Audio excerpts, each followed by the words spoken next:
One of the largest unions in the nation has yet to formally endorse either President Biden or former President Trump. And it is using that indecision to make a kind of interesting request. Teamsters President Sean O'Brien has asked to speak at both the Democratic and Republican national conventions.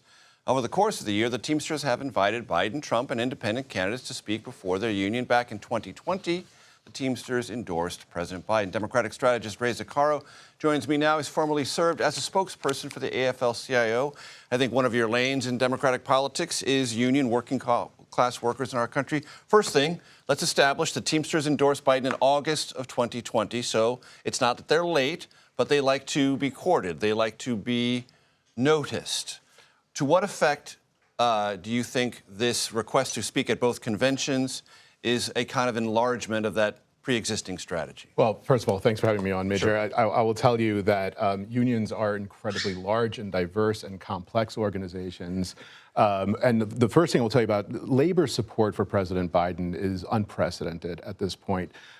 We had, about a year ago, I was here talking about the earliest ever endorsement of any presidential candidate that occurred on June 17th, 2023, almost exactly a year ago, where the AFL-CIO and its affiliates, 60 of America's unions, came out in strong endorsement for President Biden. In fact, I was at the event in Philadelphia on June 17th, and I don't know that I've ever seen a more enthusiastic crowd when President Biden walked out on the stage to acknowledge this support and really kick off his entire campaign with union support. And plenty of other unions have since followed suit. Absolutely, absolutely. And you know, I think that, you know, the union members are very clear. They know exactly who has come and shown up for them. President Biden's the first president in history to walk a picket line, a strike line, with union members when he went to Michigan and stood in solidarity with the United Auto Workers. People don't forget that kind of thing. Meanwhile, the contrast was that President Trump went to a non-union facility and rallied with non-union workers and talked about his great support from unions because, of course, that he has to have that point on the tip of his tongue, but without the work to show it. I hate to be a props guy, but I unintentionally happen to have a list here of all of the things that President Trump did during his time in office that really undermined labor and really made it harder for unions to organize and to keep the ball going. One of the things the Trump campaign likes to talk about is, sure, President Biden has the leadership of the unions, but the campaign likes to argue they're closer to and will win the support in key battleground states like Pennsylvania, Michigan, Wisconsin, elsewhere from rank and file. Is there a disconnect? You know, when you talk about complex, large organizations, is that one of the things you're kind of low-level conceding? Well, no. What I would say this is the unions are a great cross-section of America. If you want to know how Americans work and live and feel, then look at the unions that they live in, work in. You know, and there's an extraordinary support for the work that President Biden's already done. He's created tons of union jobs, and people know that. Union members know that, but the unions are not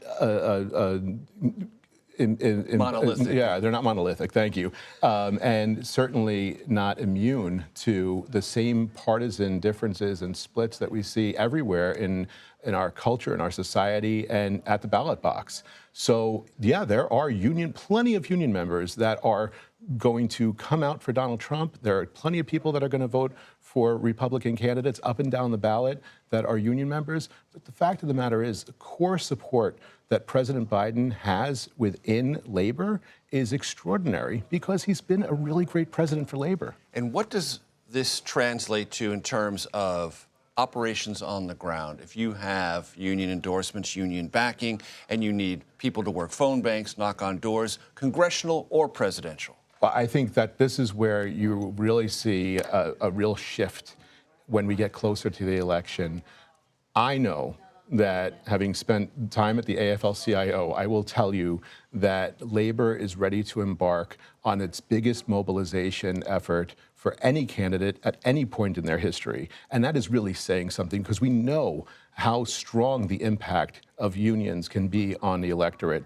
And I will tell you where it will also make a big difference. You just hinted at it, which is on these congressional races, on these Senate races, where you're going to see these really tight elections. I think that labor support may wind up being responsible for flipping the House to be blue again. I think that if Democrats hold the Senate, they will have labor to thank for it. And if President Biden is reelected, he will know exactly who put him there. Ray Zaccaro, thank you very much for your time. We appreciate it.